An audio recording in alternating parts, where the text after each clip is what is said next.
Picture San Francisco in 1859. The city is a bustling hub of activity, a melting pot of cultures and ambitions.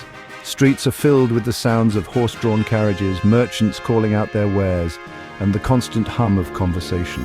The air is thick with the scent of opportunity and the promise of fortune.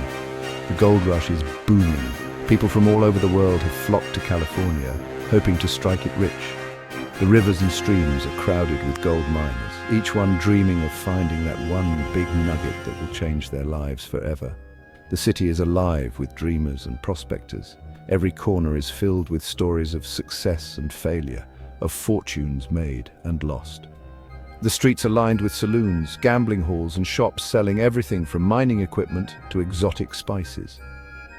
Amongst the throngs, a peculiar figure stands out.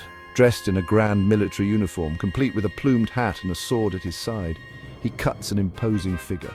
His presence commands attention, and people stop and stare as he walks by. He is Emperor Norton I, Emperor of these United States. At least that's what he claimed to be. To the people of San Francisco, he was a beloved eccentric. A man who brought a touch of whimsy to their daily lives. At least that's what he claimed to be. His real name was Joshua Abraham Norton, and his story is one of both tragedy and triumph. Joshua Abraham Norton was no ordinary man. Born in England and raised in South Africa, he arrived in San Francisco in 1849, a wealthy businessman with grand ambitions. He arrived in San Francisco in 1849, a wealthy businessman. He had made his fortune in the import-export business and saw the burgeoning city as a land of opportunity. He had his sights set on the rice market. Norton believed he could corner the market and make a substantial profit. He invested heavily, confident that his business acumen would lead to success, but fate had other plans for him. A shipment of rice from Peru flooded the market, causing prices to plummet. Norton's investment turned into a financial disaster almost overnight. Norton lost his fortune in a risky business deal. The financial ruin was swift and devastating. He was left penniless, his dreams shattered. This financial ruin would break most men. Many would have left the city in shame, or perhaps tried to rebuild their fortunes quietly. But Norton was not like most men. But Norton, he took a different path. Instead of succumbing to despair, he reinvented himself. He declared himself Emperor Norton I, a title that was as grandiose as it was imaginary. He declared himself Emperor Norton I. He issued proclamations, printed his own currency, and even called for the dissolution of the United States Congress. His declarations were often humorous, but they also carried a message of social justice and reform. Norton's reign was not one of force or power. He had no army, no political influence, and no real authority. Yet he was a beloved figure in San Francisco, a symbol of resilience and imagination. It was a reign of whimsy and imagination. He would walk the streets of San Francisco, tipping his hat to passers-by, engaging in conversations and spreading joy wherever he went. And the people of San Francisco embraced him. They loved their eccentric emperor. He was a reminder that in a city driven by the pursuit of wealth, there was still room for dreams and eccentricity. They loved their eccentric emperor. Norton became a cherished part of the city's identity, a testament to the spirit of San Francisco and its acceptance of those who dared to be different.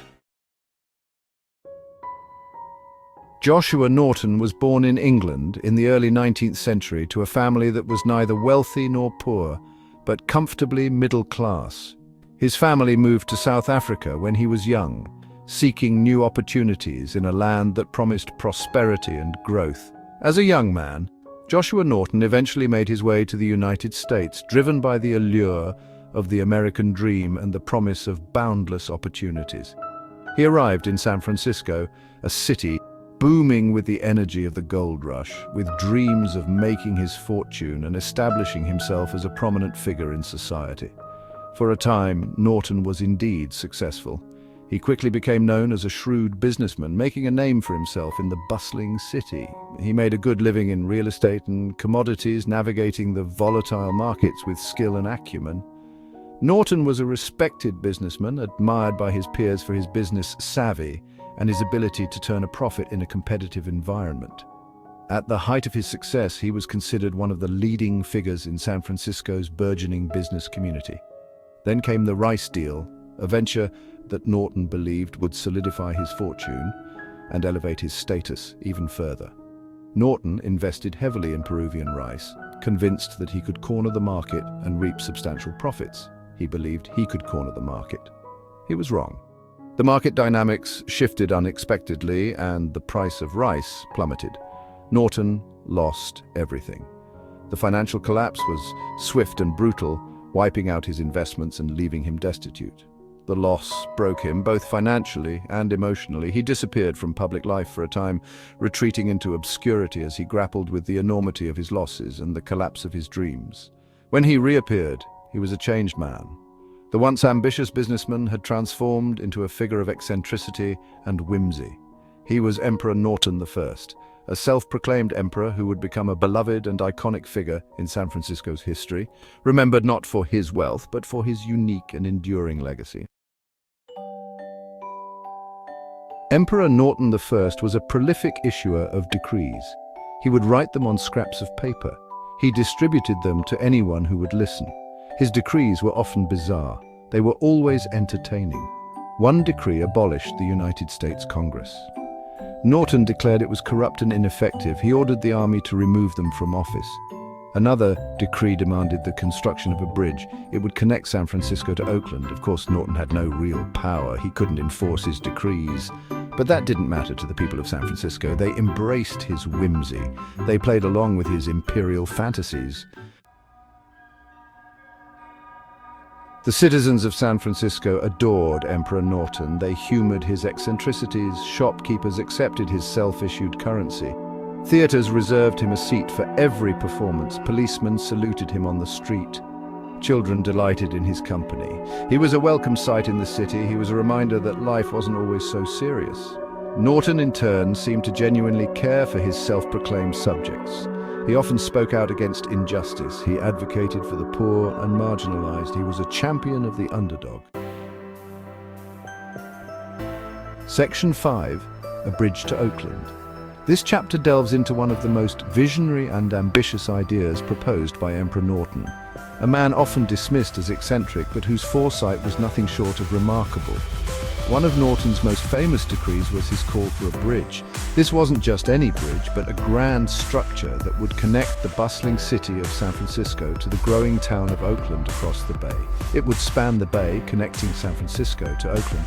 This idea, though visionary, was met with skepticism and ridicule at the time. At the time, it was a ludicrous idea. The very thought of constructing such a massive bridge seemed impossible to many.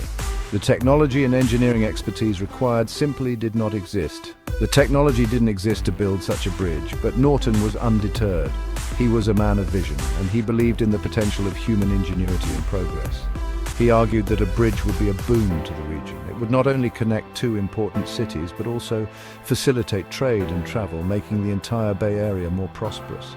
It would facilitate trade and travel. In those days, the primary means of crossing the bay were by boat, which was time-consuming and often unreliable. He even suggested ways to finance its construction. Norton proposed various innovative methods to fund the bridge, including tolls and public bonds, showing his understanding of both engineering and economics. Of course, no one took his proposal seriously. The businessmen and politicians of the time dismissed his ideas as the ramblings of a madman. It was just another one of the emperor's flights of fancy. Yet Norton remained steadfast in his belief, often speaking publicly about the benefits of such a bridge. But decades later, when the Bay Bridge was finally built, many people remembered Norton's words. His vision had become a reality, and the bridge stood as a testament to his foresight. He had been ahead of his time. Today, Emperor Norton is remembered not just as a colorful character in San Francisco's history, but as a true visionary, whose ideas, once deemed impossible, have shaped the region in profound ways. Section 6. The Emperor's Finances.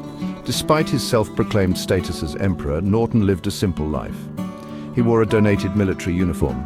He relied on the kindness of strangers. He often ate at free lunch counters. He issued his own currency, which local businesses accepted. These notes were elaborate. They featured his portrait and imperial seal. They were more like souvenirs than actual money. Norton never saw himself as a burden. He believed he was providing a valuable service. He was the emperor, after all. And the people of San Francisco seemed to agree. They were happy to support their eccentric monarch. Section 7. A City Mourns. On January 8, 1880, Emperor Norton I collapsed on a street corner. He was on his way to a debate at the California Academy of Sciences. He died before he reached the hospital. He was 69 years old. The news of his death spread quickly. The city mourned. The next day, the San Francisco Chronicle printed a somber headline, "Le roi est mort, the king is dead." Norton's funeral was a grand affair. Over 10,000 people lined the streets. They came to pay their last respects. He was buried in a pauper's grave, but in the hearts of San Franciscans, he was royalty. Section 8. Norton's Legacy. Emperor Norton. I left behind a legacy of eccentricity and kindness. He was a symbol of San Francisco's free-spirited nature. He was a reminder that it's okay to be different. Over the years, Norton has become a folk hero. He has been the subject of countless books, plays, and songs. His image adorns souvenirs and murals throughout the city. The Bay Bridge, which he so famously decreed, stands as a testament to his visionary spirit. Though he never saw it built, it's hard not to think of Norton when you cross the bay. Section 9. A Lasting Impression. Emperor Norton I's reign was a testament to the power of imagination. In a world obsessed with wealth and status, he chose to live by his own rules. He found freedom in eccentricity. He found kindness in strangers. He may not have had real power, but he had something far more valuable: the love and respect of a city. He was a true original, a one-of-a-kind character. He embodied the spirit of San Francisco. His story is a reminder that it's okay to be different, it's okay to dream big, and it's okay to embrace the absurdity of life. Section 10. The Emperor Lives On. Today, Emperor Norton I is more than just a historical figure. He's a San Francisco legend. He's a symbol of the city's tolerance and compassion. He's a reminder that even in the midst of chaos and change, there's always room for a little bit of whimsy. So the next time you're in San Francisco, take a moment to remember Emperor Norton I. Raise a glass to the Emperor. He may be gone, but he will never be forgotten.